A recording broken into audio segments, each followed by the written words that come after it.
Sore Brothers, video kali ini adalah lanjutan petualangan dari Tanjiro Kamado.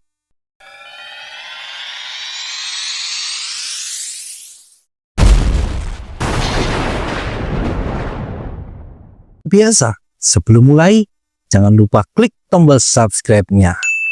Kalau sudah, mari kita mulai.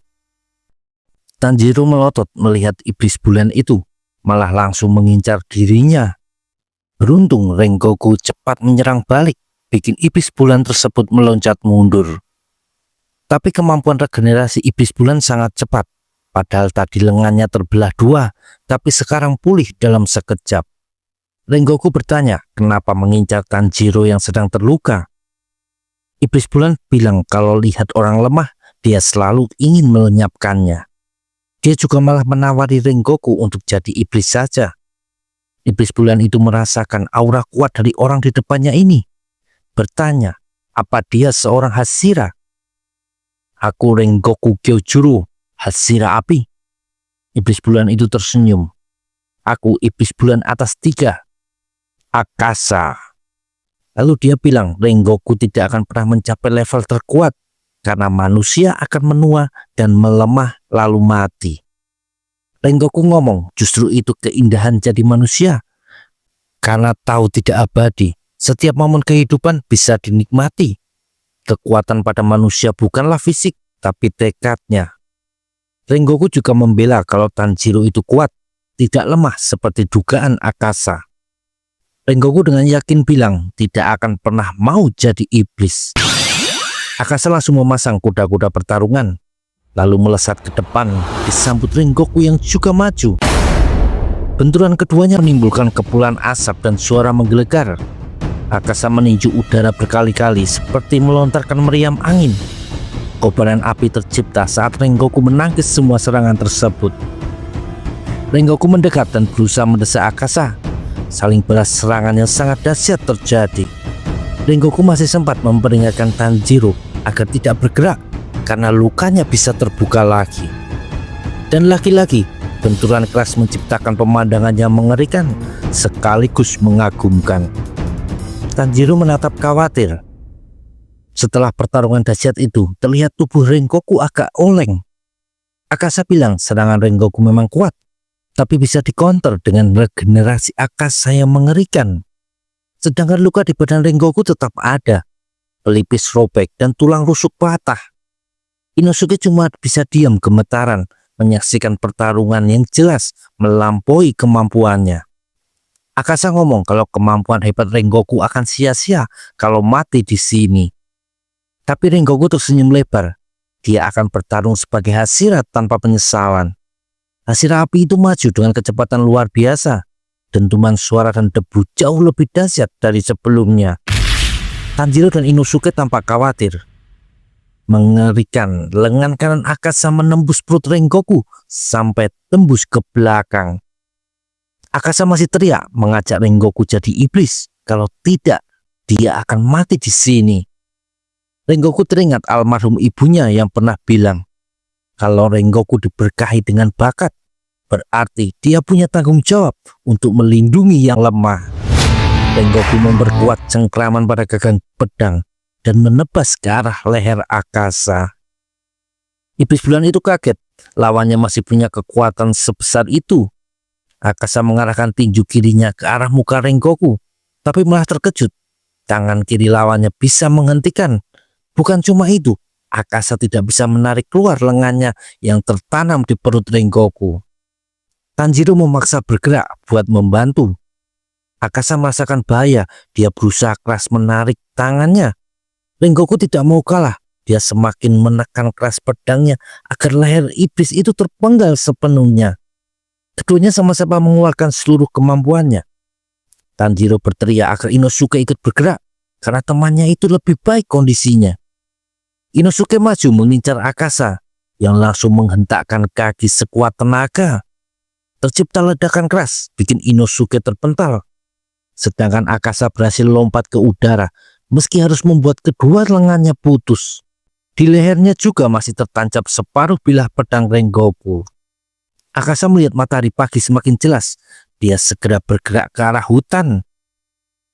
Tanjiro melempar pedangnya sekuat tenaga dan menancap di dada Akasa. Dia berteriak marah, menyebut iblis bulan itu pengecut karena lari. Akasa ikut kesal karena yang ditakutinya itu matahari, bukan bocah ingusan tersebut. Tapi Tanjiro terus teriak kalau para pemburu iblis selalu bertarung di malam hari, kondisi yang menguntungkan bagi para iblis. Mereka juga tidak punya kemampuan regenerasi super. Jadi pertarungan ini jelas dimenangkan oleh Rengoku. Teriak Tanjiro sangat kesal dan putus asa.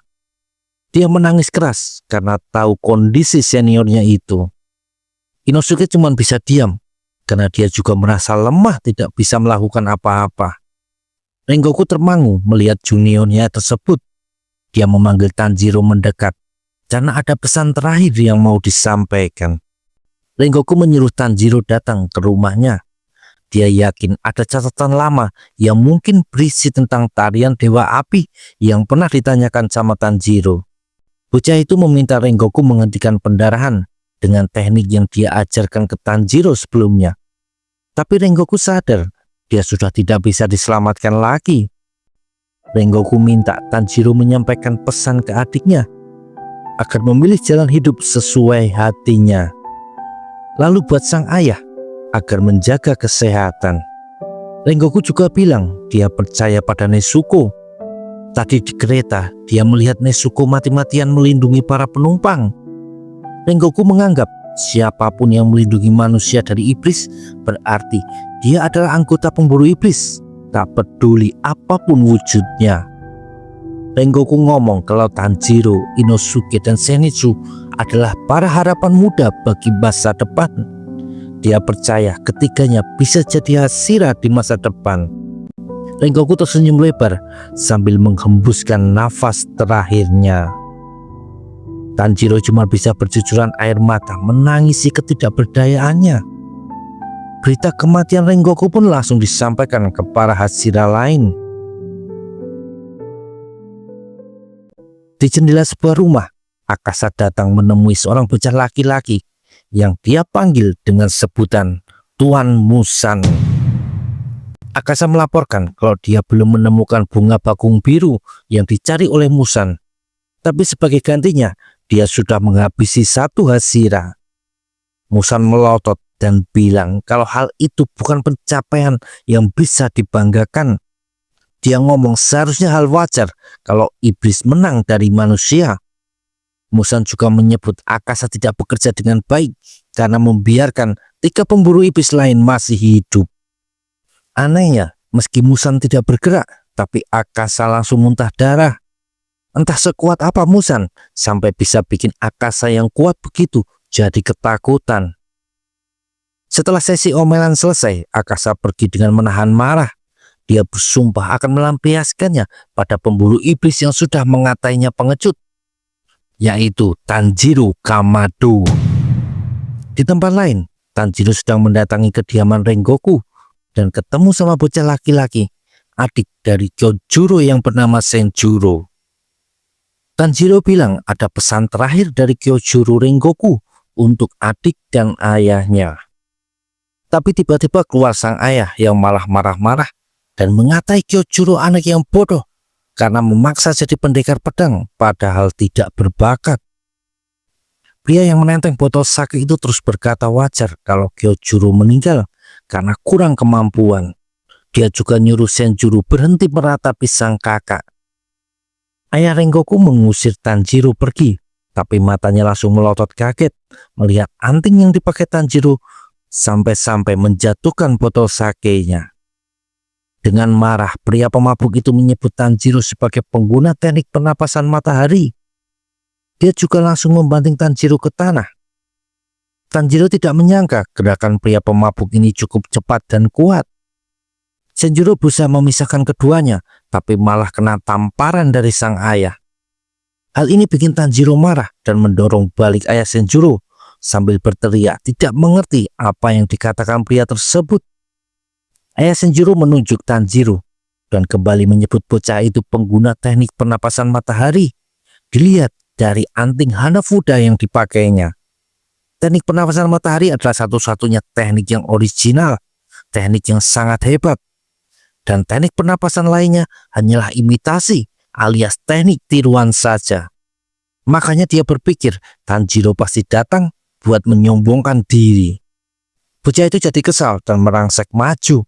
Senjiro berteriak panik karena tahu ayahnya adalah mantan Hashira. Dan benar saja, Tanjiro dihajar tanpa ampun.